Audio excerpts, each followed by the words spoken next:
Fire crews have been on scene here in Old Town for more than 2 hours now. The fire has since spread to multiple adjacent buildings.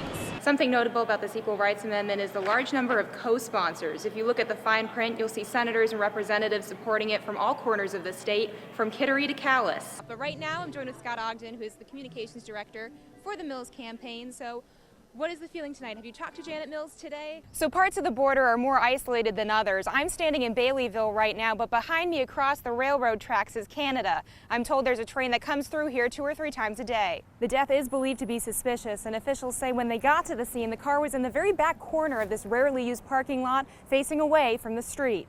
Thank you. Thanks, JR. I made it. So everyone keeps asking me what it's like rappelling down this 100-foot building, and I can say it actually wasn't quite as bad as I thought it was going to be. The city manager says she believes this was originally intended more for magazines, but it could have applied to novels too, meaning books like this would have to be covered. We're here at the Collins Center in Orono, where we've got the wheel and we've got the hosts, Marty and Mallory, for tomorrow's auditions. We're very excited. So guys, first off, lead me through what we have here on stage. What can people expect if they come here tomorrow to audition? All right, that's all we've got. So if you want to do this tomorrow, you know where to be. Back to you. Park rangers tell me the goal of this project is to replace these stone steps that lead up to the trail. Over the years, they've sunk back into the ground and have become uneven. Only in Maine would you have a multi-day festival dedicated just to these guys. Bangor PD's newest recruit is about to get into some training to make sure her time here on the force is not a rough life. And if you need to park on the street during this winter weather, there are some things you should know before you leave your car in park overnight. Tonight, a Hancock County man is dead after a motorcycle crash. With so much attention directed toward the southern border of the United States, we take a look at issues along the Canadian border. Tonight after the game, the latest on the Castle Hill double homicide investigation. We are here gathering on the Ides of March, the day that Brutus betrayed Julius Caesar. Those opposed to the CMP power line rallied Friday at the State House, saying they feel betrayed by some government leaders. The opponents take issue with a planned 53-mile hydroelectric power line that would carry energy from Quebec to Massachusetts by building through the woods of western Maine.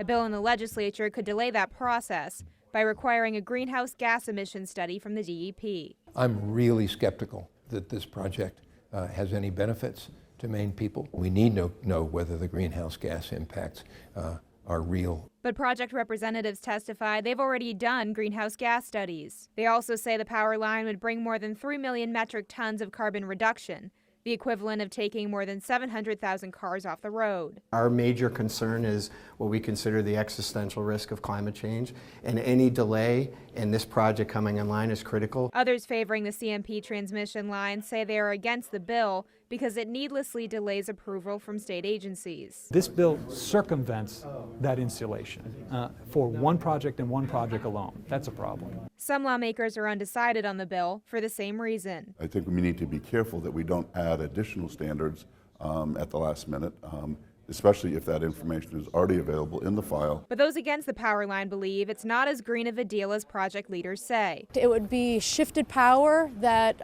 Hydro-Quebec is giving to other markets to meet clean energy goals. It would have to be new power. And they're calling on Governor Janet Mills to take another look at her support for a line that would go through an untouched piece of Maine. It's the doorstep to the North Maine woods. You take a wrecking ball of that, and that's going to be your legacy. The people behind me who support the bill hope it will continue to delay the project. If the bill were to move forward, the DEP would have to submit their findings by June of this year. Reporting in Augusta, I'm Kelly Mitchell for ABC 7 and Fox 22.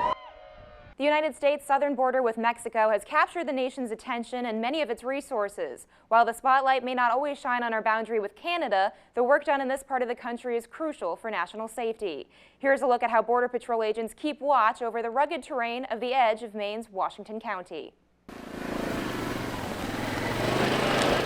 With undeveloped woodlands and choppy seas, patrolling Maine's border with New Brunswick is no easy task. Maine's a very big, beautiful state with all sorts of rural wooded area. Officials say Maine is unique in that its border patrol sector covers all of the state, not including the coastal part. The land border with Canada is nearly 300 miles. At the border of Calais and St. Stephen, New Brunswick, you'll find Customs and Border Protection officers at the physical checkpoints, while Border Patrol agents are on the ground stopping illegal activity. On the southwest border, they have a very high volume of apprehensions down there.